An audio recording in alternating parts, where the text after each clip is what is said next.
কি গো ব্যঙ্গমি, আমি যা দেখতে পাচ্ছি তুমি কি তাই দেখতে পাচ্ছ? তাই তো দেখছি মনে হচ্ছে গো। এই যে এতদিন পর আবার মনুষ্য জাতির পদার্পণ পড়েছে এই জঙ্গলে। কতদিন কেটে গেল, কোনো জনমানুষকে এখানে দেখিনি। আজ এতদিন পর যখন এদের এখানে দেখাই গেছে, তখন কিন্তু আমাদের ওপরও কিছু দায়িত্ব এসে পড়ে। তুমি যা বলছো আমি বুঝতে পারছি, ঠিক কথাই।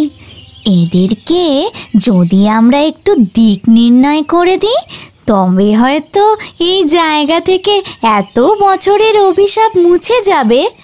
চলো একটু ওদের সাথে কথা বলা যাক। তাই চলো।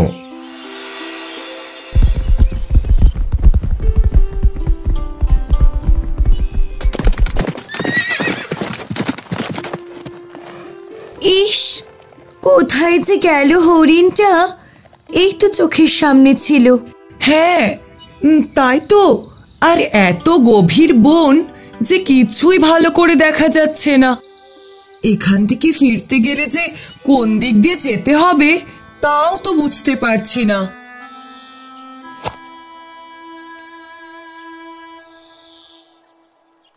এইদিকে যে অন্ধকার হয়ে আসছে। শিকার আজ মাথায় থাক, একটা আস্তানার খোঁজ না পেলে যে বড়ই বিপদে পড়ব। কি করা যায় বলতো? কি করে বলবো বল? তুইও দেখছিস এই বড় বড় গাছগাছালি আর ঝোপঝাড়, আর আমিও দেখছি তাই। এর মধ্যে কোথায় আছে আমাদের শিকার, আর কোথায় বা পাবো মাথা গোজার ঠাঁই?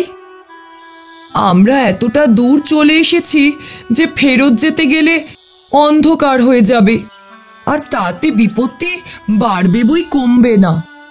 কি যে করি? উপায় আছে গো, উপায় আছে। হ্যাঁ গো, আছে। তোমরা হলে গিয়ে আমাদের অতিথি। হ্যাঁ গো, অতিথি। তোমরা কে গো? আমরা হলুম এই বনের রক্ষী। হ্যাঁ গো, রক্ষী। তাই কি উপায়ের কথা বলছিলে সেটা বলো তো ভাই। আমরা হলাম গিয়ে হাল্লা ও শুন্ডি, দুই দেশের দুই রাজকুমারী।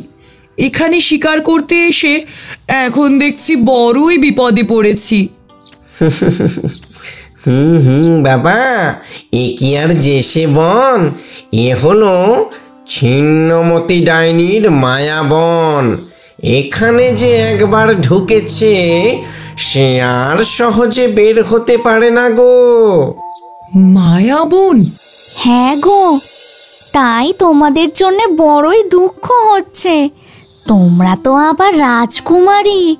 ওই ছিন্নমতি ডাইনির আবার রাজকুমারীদের ওপরই বেশি রাগ কিনা। আমাদের ঠিক করে একটু কও দেখি ব্যাপারটা কি?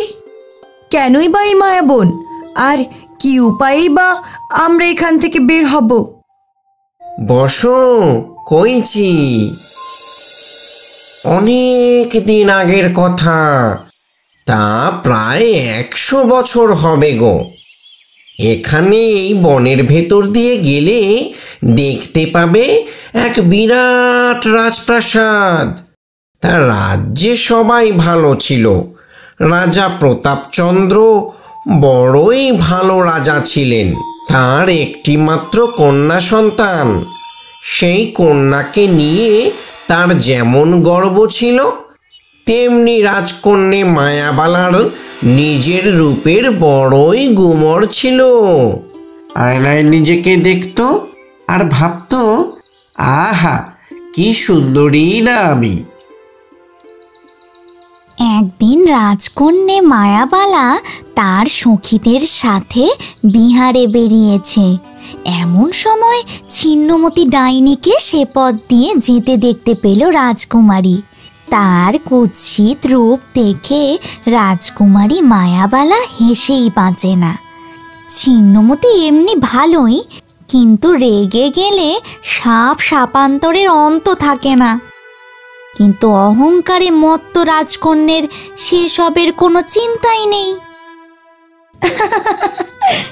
দেখছিস তোরা, এমন কুৎসিত দেখতেও হয় কেউ কেউ, আবার তাদের লজ্জাও করে না এমন কুদর্শন রূপ নিয়ে ঘুরে বেড়াতে, তাও কিনা আমারই সামনে। দেখ দেখ কেমন কুঁজো বুড়িটা যাচ্ছে।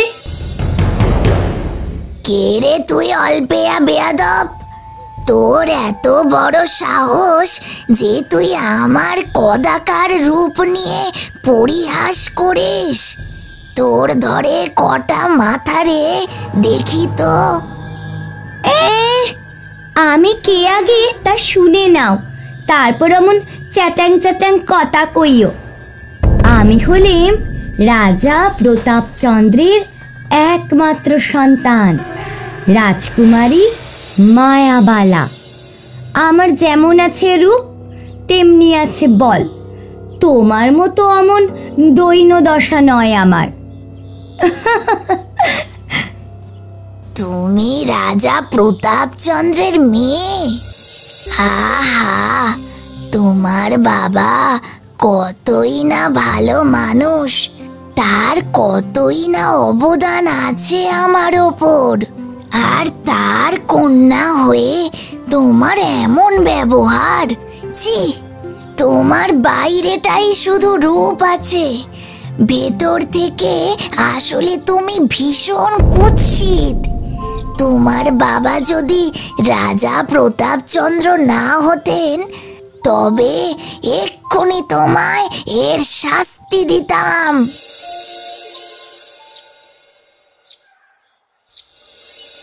এরপর একদিন রাজপ্রাসাদে এক বিশাল অনুষ্ঠানের আয়োজন করা হয়। রাজকন্যার 16 বছরের জন্মদিন বলে কথা। সেখানে সবাইকেই নেমন্তন্ন করা হয়েছে। ছিন্নমতিও আসে সেইখানে। রাজকুমারী মায়াবালা ছিন্নমতিকে দেখে তার সমূর্তি ধারণ করে। সে ছিন্নমতিকে যা ইচ্ছে তাই বলে অপমান করে।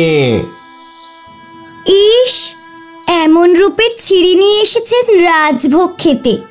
দেখো দেখো কেমন হ্যাংলা একটা বুড়ি, কেমন নোংরা কদর্যের চেহারা। তাও বুড়ি সক্ষম নয়, একেবারে রাজমহলের অন্দরে উঠে এসেছে নেমন্তন্ন খেতে। হ্যাংলা বুড়ি। ব্যাস, অনেক হয়েছে এত অপমান। আমি হলাম ছিন্নমতি ডাইনি। আমি কারো কথা সহ্য করতে বাধ্য নই। তোর খালি বাইরের খোলসটাই সুন্দর, ভেতরটা একেবারে কদর্য। এবার দেখাবো তোর এমন ব্যবহারের কি শাস্তি হয়। এক্ষুনি এই মুহূর্তে এত রূপ নিয়ে অনন্ত ঘুমে ঘুমিয়ে পড়বি তুই। তোর রূপের কদর দেওয়ার মতো কেউ থাকবে না। আয়নায় মুখ দেখেও গর্ব করতে পারবি না। আশেপাশে থাকবে না সখীদের দল। কোনোই কাজে আসবে না তোর সৈন্য সামন্ত। কেউ এই রূপের বাহবা দেওয়ার থাকবে না।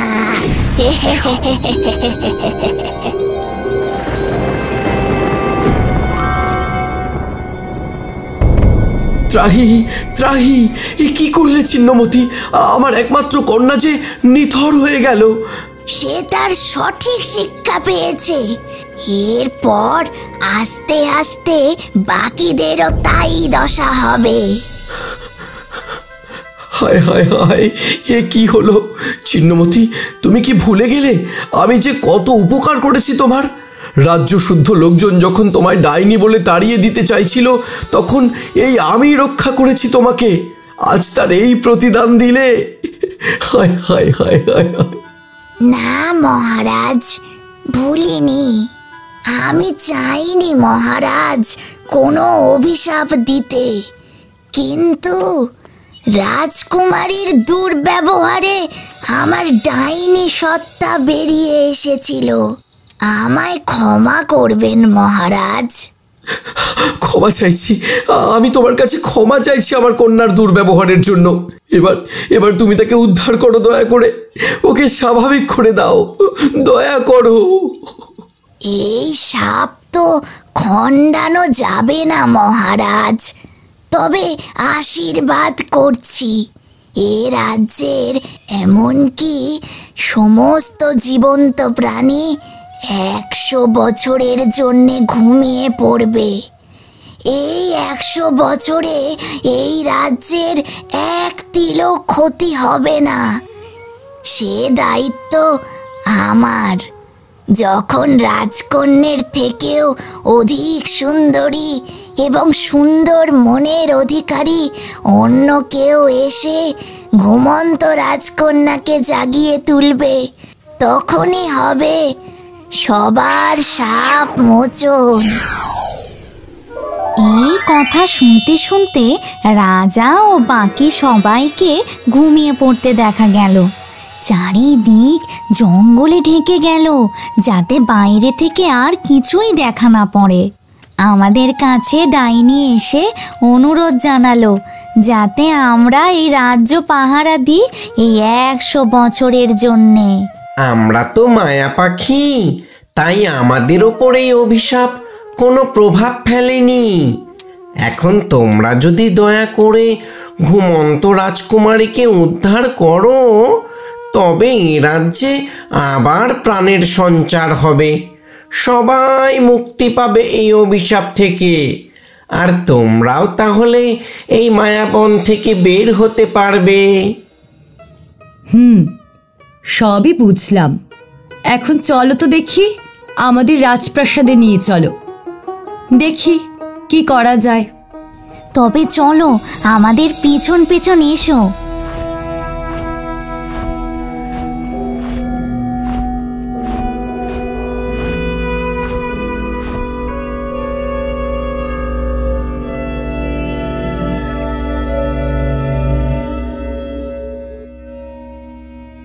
এবার তোমাদের নিজেদেরই যেতে হবে।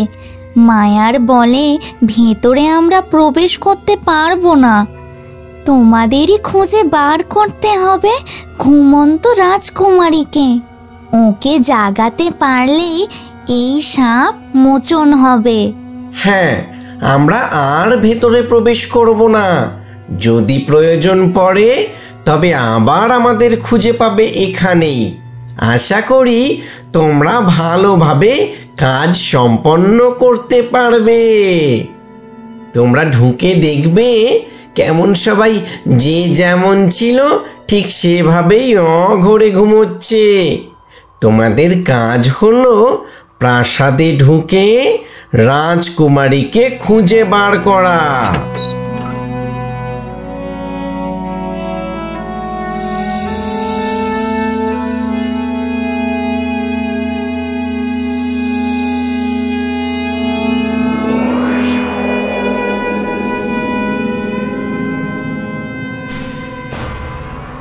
দেখ বোন, কেমন 100 বছর ধরে ওরা এমনই অবস্থায় ঘুমোচ্ছে। হ্যাঁ, না ওদের বয়স বেড়েছে, না সারা রাজ্যে আর কোনো ক্ষয়ক্ষতি হয়েছে। সময় যেন এখানেই থমকে গেছে। কিন্তু রাজকুমারী মায়াবালা তো মনে হচ্ছে এই ঘরে নেই। তাকে তো মনে হয় না অন্য ঘরগুলোতেও দেখেছি।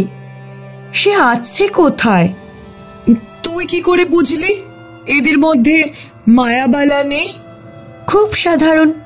মায়াবালার যেসব কথা আমরা শুনেছি তাতে মনে হয় সে অত্যন্ত রূপবতী, আর তার উপর রাজকুমারী, তাই তার বেশভূষাও হবে আলাদা।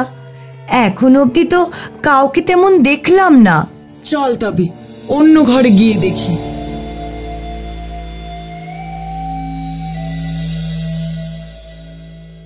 এই দেখ, এটাই হবে মায়াবালা। ডাইনি নিশ্চয়ই ওকে এমন করে রেখে গেছে, এবং তার কোনো কারণও আছে। হ্যাঁ, অভিশাপ যখন শুরুই হয়েছে মায়াবালাকে দিয়ে, তখন খণ্ডনও হবে ওকে দিয়েই। হ্যাঁ, তোমরা ঠিকই ধরেছ। মায়াবালার চারপাশেই রয়েছে এই অভিশাপ ভাঙার উপায়। কিন্তু কিভাবে? কাছে গিয়ে রাজকন্যা মায়াবালার মাথার কাছে শূন্যে ঝুলছে একটি ঘড়ি। এই ঘড়িটাই হলো এই মায়া ভাঙার চাবিকাঠি। তোমরা যদি সুন্দর মনের অধিকারী হও, তবেই পারবে এই থেমে থাকা ঘড়িটা আবার চলন্ত অবস্থায় আনতে, এবং তখন আবার সময় আগের মতোই প্রবাহিত হতে শুরু করবে এই রাজ্যে।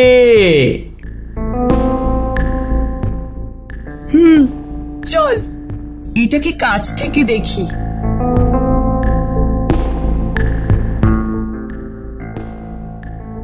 এই তো দেখছি বালি ঘড়ি। হ্যাঁ, তাই তো, কিন্তু বালি প্রবাহিত হচ্ছে না, মানে সময় থমকে আছে। বড্ড ধুলো এর গায়ে। দাঁড়া, একটু ফু দি। রাজকন্যা, রাজকন্যা মায়াবালা, রাজকন্যা।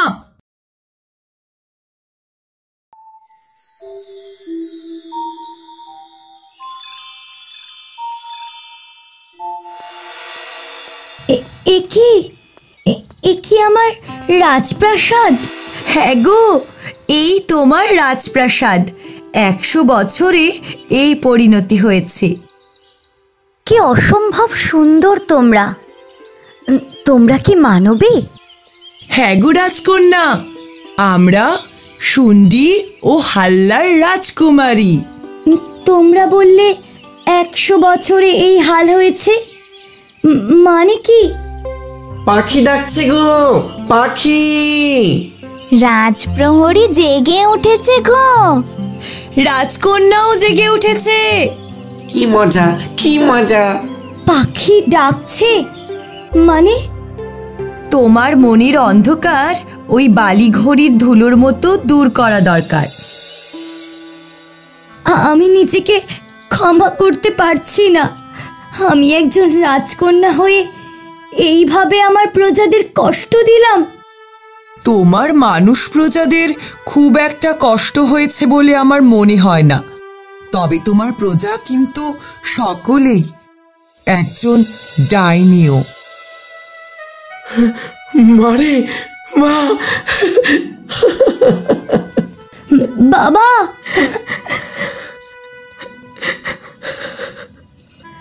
বাবা, একবার আমায় ছিন্নমতির কাছে নিয়ে যাবে?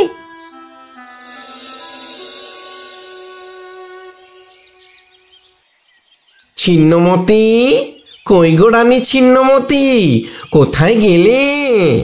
মহারাজ্যে সাপ মুক্ত ঘটলো তাহলে?